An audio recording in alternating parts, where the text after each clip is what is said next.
So today what I'm going to talk about is self-love. We've been, the last month we explored love through the language of the ancient Greeks, and this last one is also, it's called philotia. It is love of self, true love of self. Now we also talked about this month, since we're leading this whole month of March is leading up to Easter in the first week of April. We are in the Lenten season. So I want to talk about what not only the Greeks said about self-love, but what Jesus said about self-love, what the Old Testament or the Hebrew Bible says, what the Buddha says about self-love. But first, remember what it is and what it's not. I think that's one of our problems with self-love in Western society is we're confused about what it means. Self-love, true love of self, is not narcissism. It's not self-obsession. It's not nasal gazing. It's not focused on our ease and comfort and luxury. It's not focused on our specialness, on success and fame and fortune, and comparing ourselves to others, and finding that we are deserving of something more. Self-love, true self-love, its purpose is to enhance our wider capacity to love, period. If you like yourself, feel secure in yourself, then you'll have plenty of love to give others. That's the idea and the importance of self-love. Aristotle said, all friendly feelings for others are an extension of man's feelings for himself. In other words, the measure of hate that you put out into the world is a measure of self-hatred. The measure of true love you put out into the world is a measure of self-love. The measure of judgment that we put out into the world, I guarantee you, is the measure of how we judge ourselves. So learning self-love is a way of being more loving, period, across the board. It's not a way of focusing on us. It's a way of understanding ourselves in the context of all. The Buddha says you can search throughout the entire universe for someone who is more deserving of your love and affection than you are yourself. And that person is not to be found anywhere. You, yourself, as much as anybody in the entire universe, deserve your own love and affection. This is what the Buddha says. In the Hebrew Bible in Genesis, it says that God created mankind in the image of God. In the image of God, he created them, male and female. He created them. He blessed them. He saw that it was good. And David in the Psalms says that we are wonderfully and fearfully made. I love that phrase. When I start to get down on myself, I say, hey, you are wonderfully and fearfully made. And it just lifts me right up. Wonderfully and fearfully made. Now here's where, in Western religion, we get off the track. It's the interpretation, I think, of some of these words in our Christian Bible, words that are attributed to Jesus and words that were written by Paul. In Luke, Jesus says, whoever wants to be my disciple must deny themselves and take up their cross daily and follow me. For whoever wants to save their life will lose it, but whoever sacrifices their life for me will save it. What good is it for someone to gain the whole world, yet lose or forfeit their very self? And so in the fundamentalist Christian church in which I was raised, I was told, Jesus doesn't want you to love yourself. Jesus wants you to love only him. You are a wretched worm of the earth. Jesus is the only thing that's worth love. The love that you get is only because he's nice enough to give it to you even though you don't deserve it. That's the way I was taught. But I need to define for you what the word sacrifice means. It has come in Western society to mean martyrdom.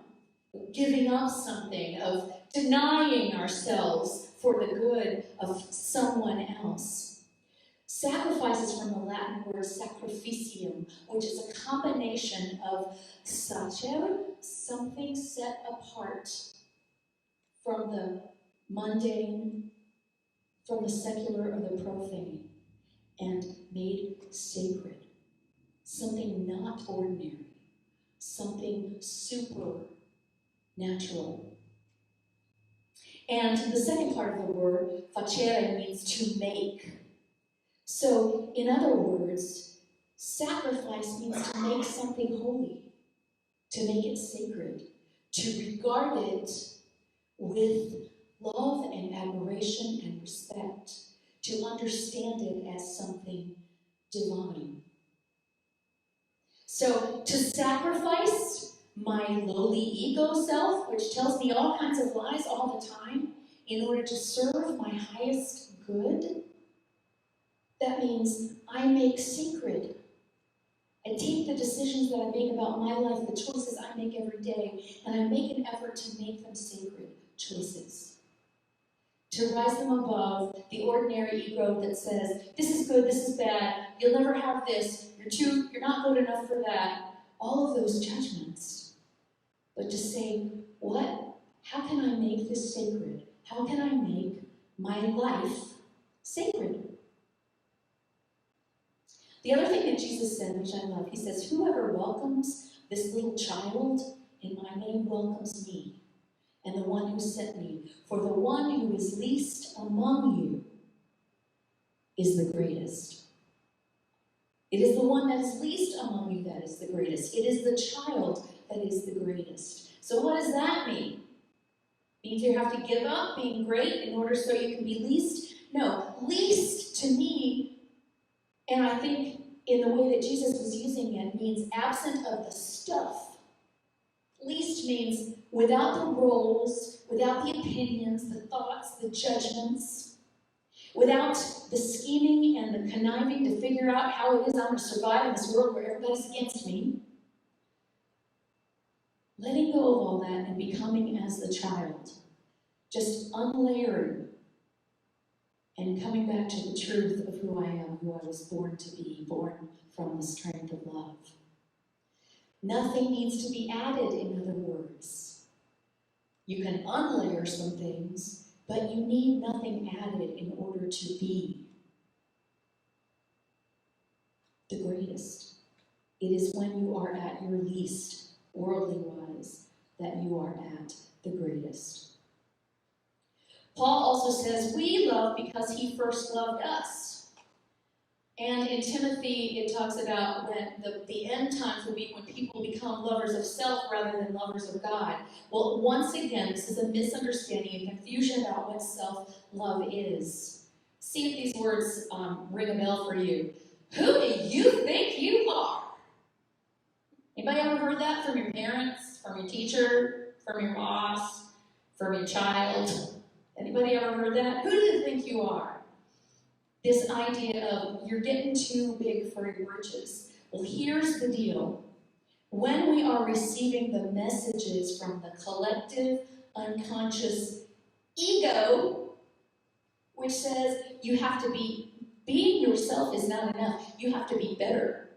You have to stand out. You have to be special. You have to be above average in order to be acceptable. Well, how can everyone be above average?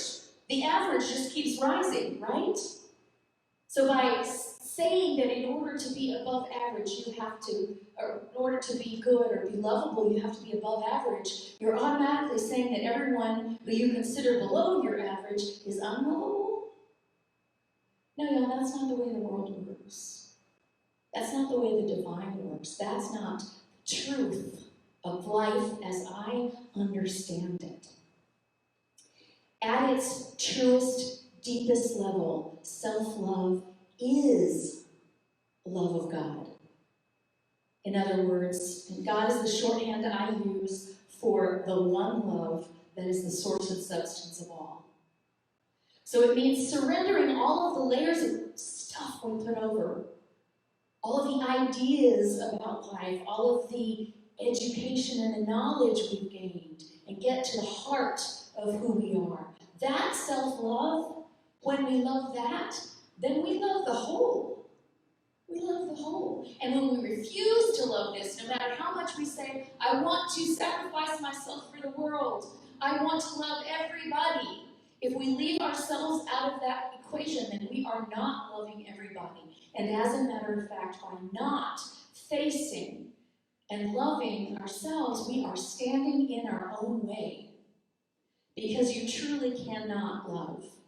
I believe you truly cannot love another more than you love yourself. You might be able to regard or admire or respect another more than you respect yourself in some ways. But if you want to truly love without boundaries, without bargains, without scorekeeping, then you have to first become comfortable enough in yourself to know that nothing can be taken away from you. Because when you are at zero is when you are the greatest. The least is the greatest. Is this confusing? So this idea of who we are, this that feels like it has to be perfect.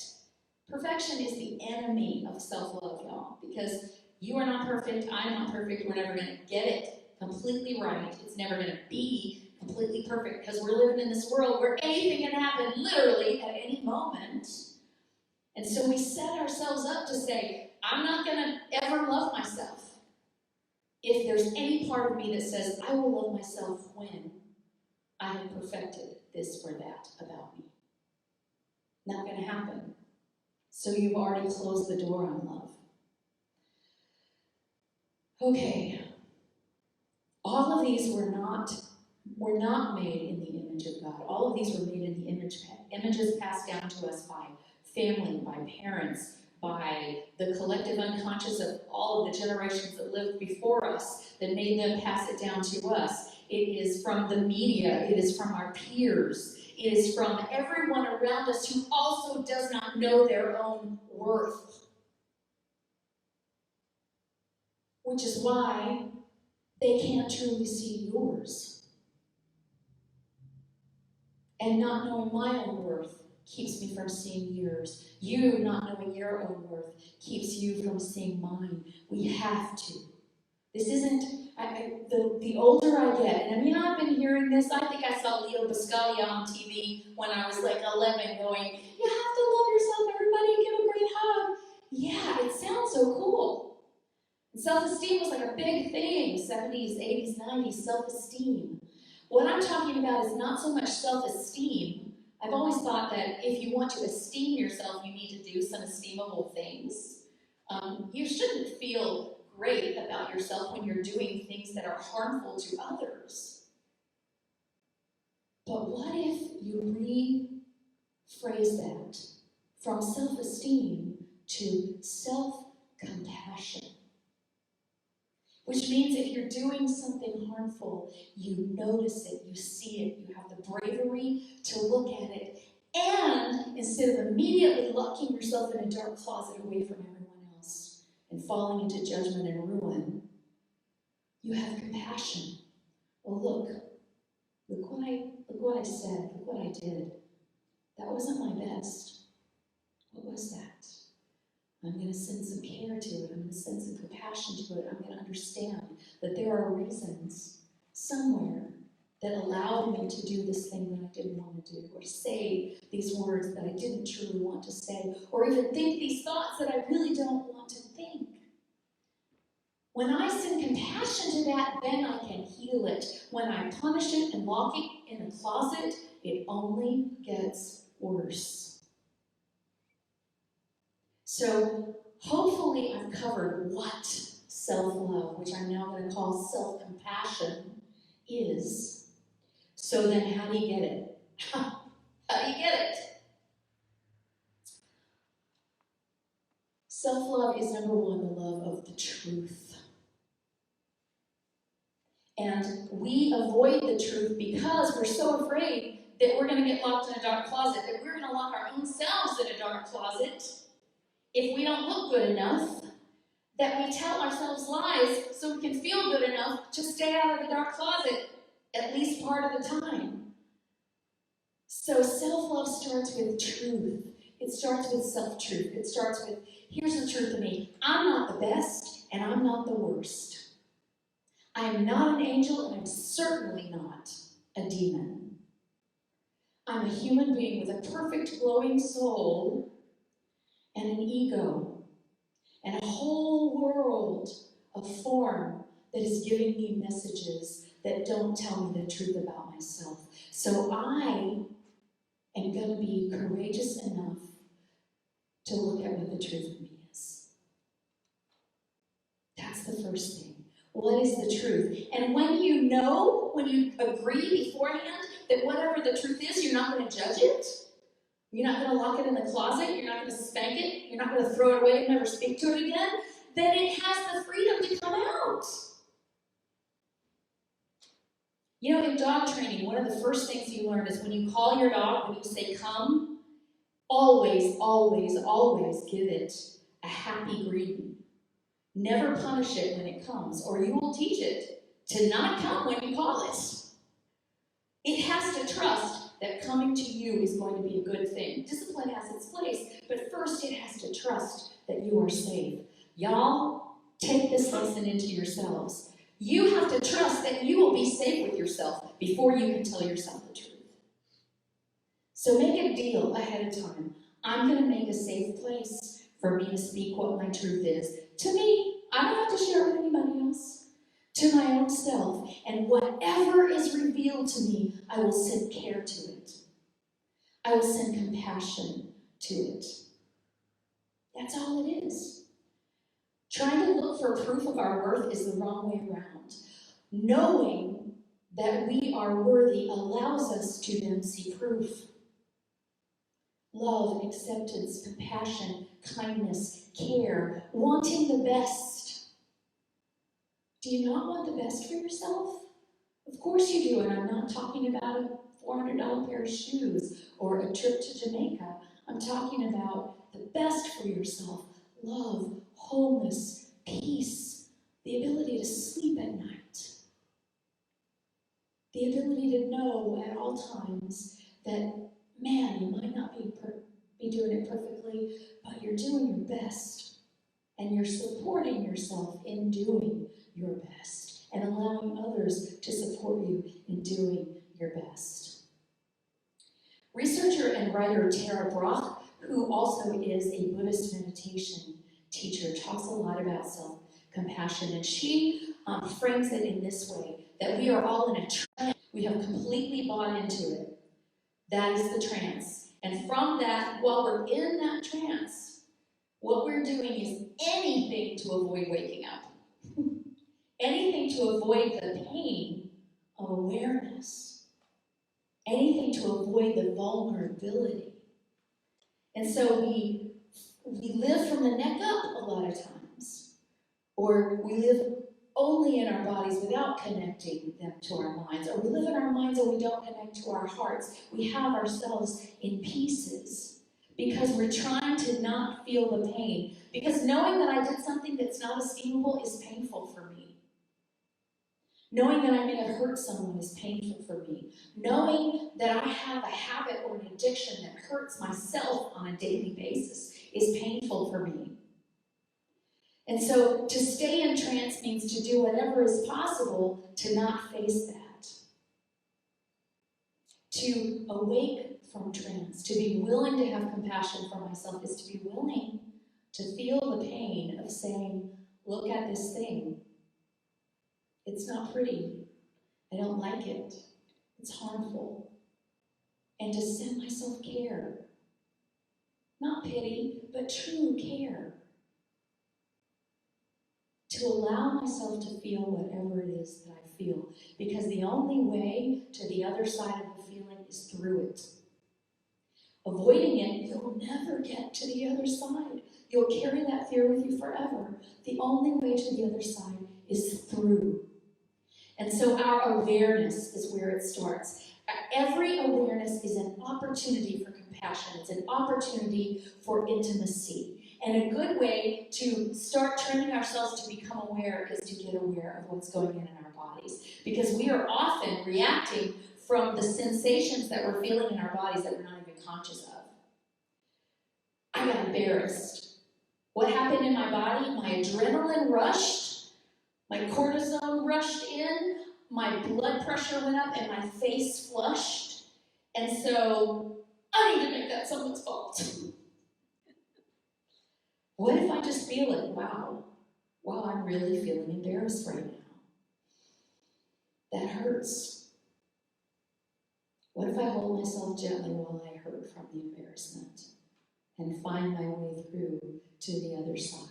Noticing your body's reaction and then pausing long enough to allow the feeling and then looking for the truth of the moment. Am I embarrassed?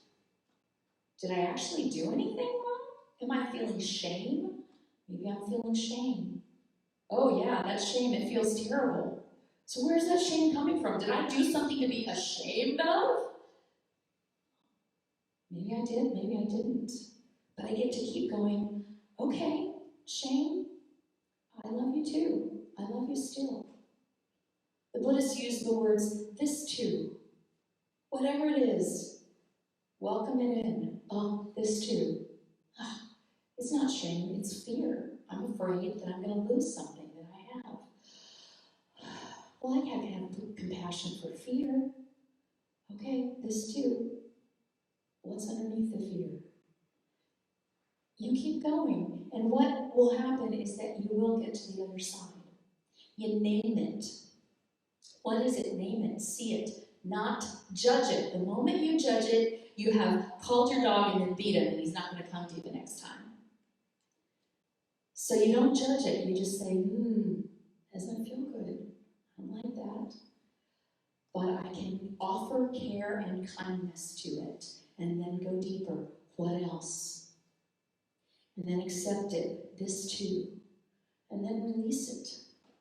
Because it's not personal. And no one is blaming you but you. Now somebody may be saying, it's your fault. But they're really talking to themselves because they're reacting from their own sense. You are not being blamed. You are not being judged by anyone except yourself. So notice it. Pause. Allow it. Name it. Offer it care and kindness. And when you've done that, you may go deeper. What else? What else? Is there anything else? Anything else I need to know here? And then accept. This too. And then finally release. Okay, well, that wasn't so bad. I did something I wasn't proud of, and I felt embarrassment over it. I felt grief that I didn't show up as who I wanted to show up as.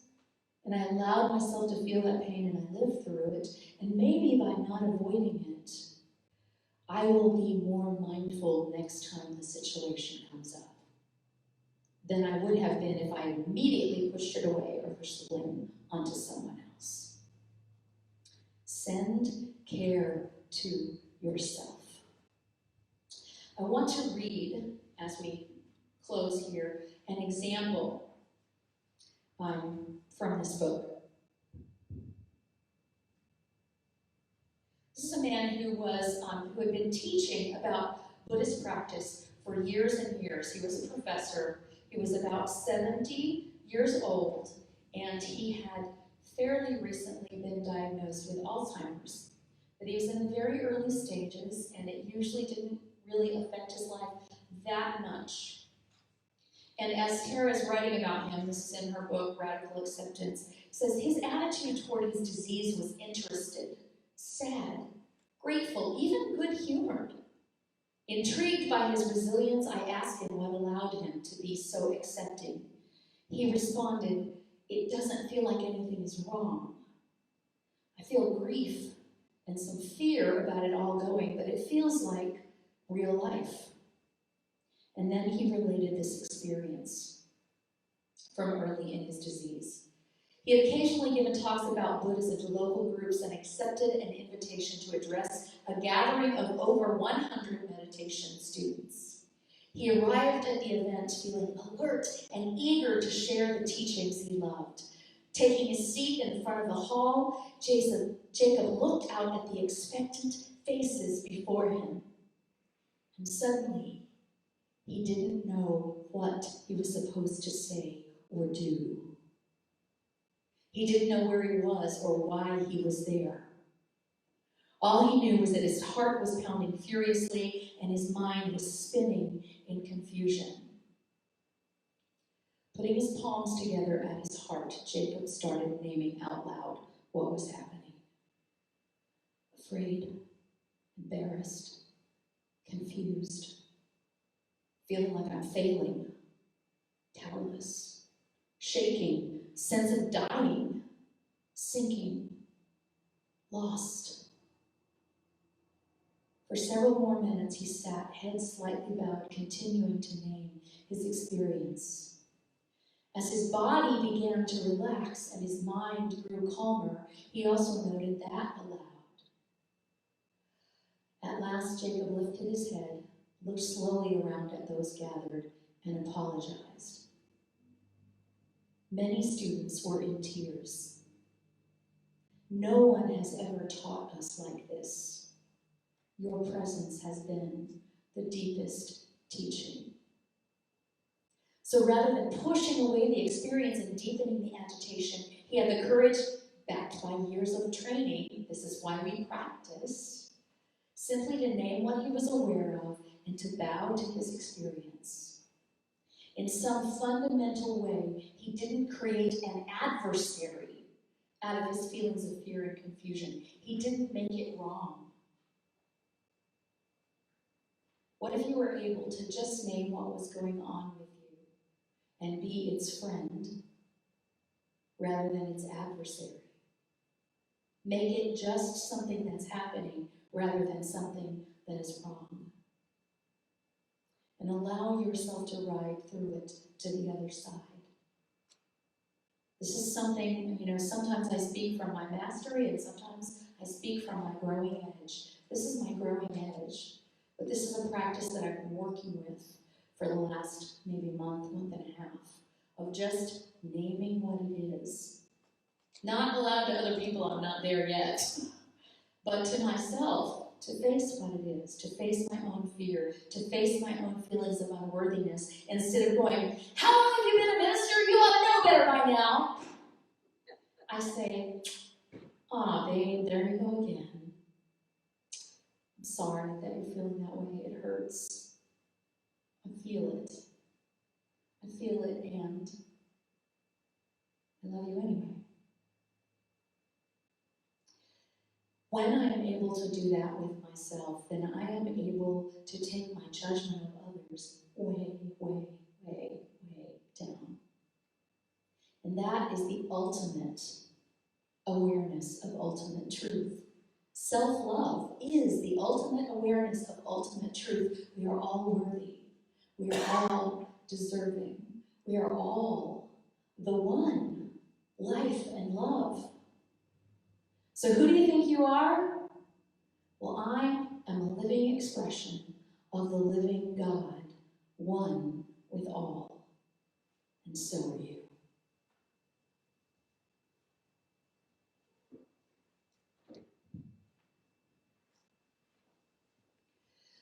So I want to take just a short moment here for to take that awareness just a little deeper. And so I ask you to simply bring your awareness inward.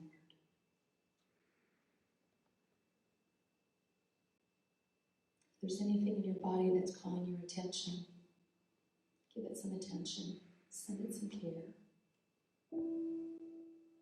so that you can fully relax.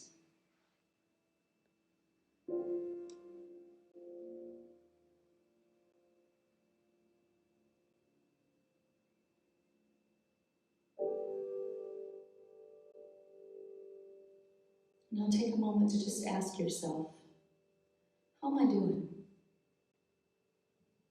Perhaps you might put your hand over your heart for that little check-in. How am I feeling in this moment?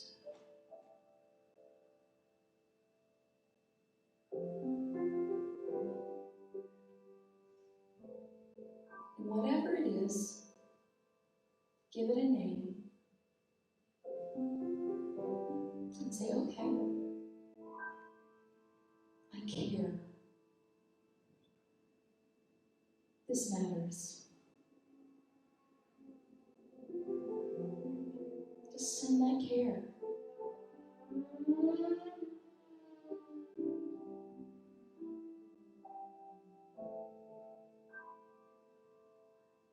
Feel whatever it is. It won't hurt you. It may hurt you, a little pain. It won't cause you damage. It won't kill you. It actually will lead to your healing.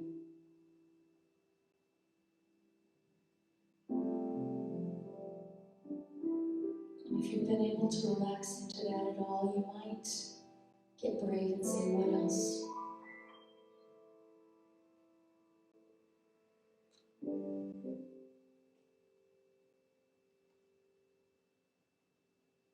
Is there something deeper going on here?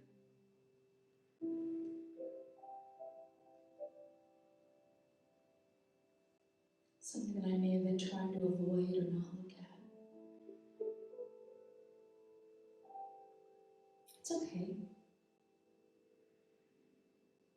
We all try to avoid pain. I can care about that. I can send compassion to that.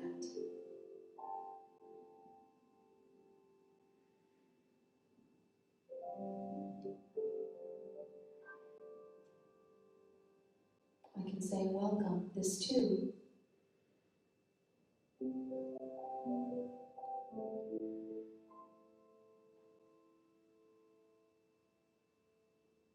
And if it's painful, I can simply breathe through it. And keep reminding myself, I care. I care. It matters. I matter.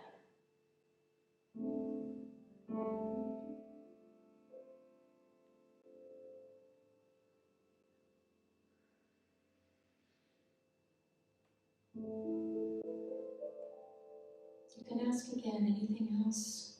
And keep asking.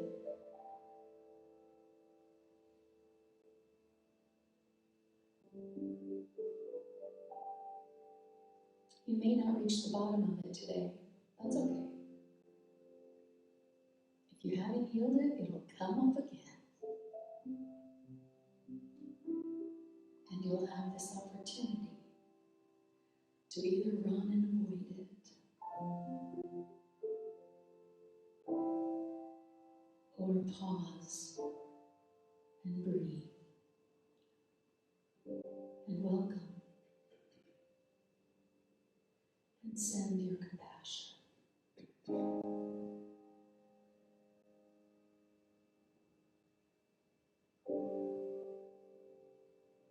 And keep sending your compassion until you feel the calm and the healing that's on the other side of it.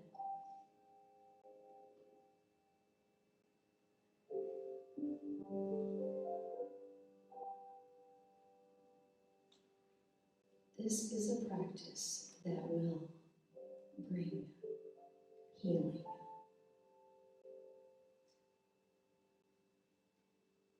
It is simply a way to uncover all of the untrue stuff that we've added to ourselves so that we can again become the least. Again, become the completely innocent child we were born to be.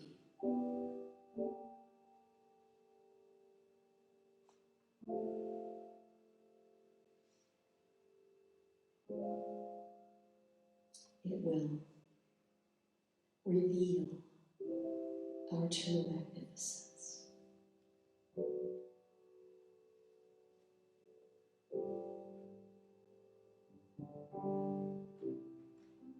you're ready, you might just take a deep breath and say, self, I love you.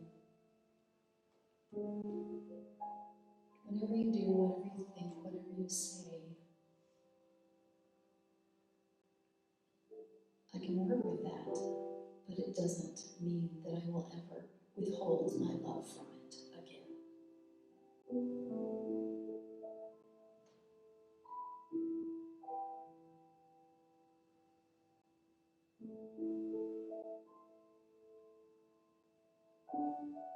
When I call,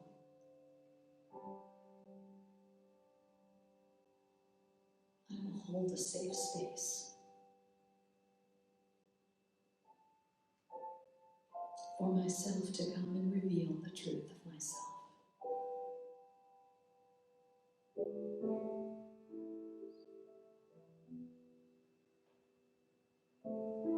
One more deep breath, and I allow myself to come back to the room, come back to awareness of what's around me.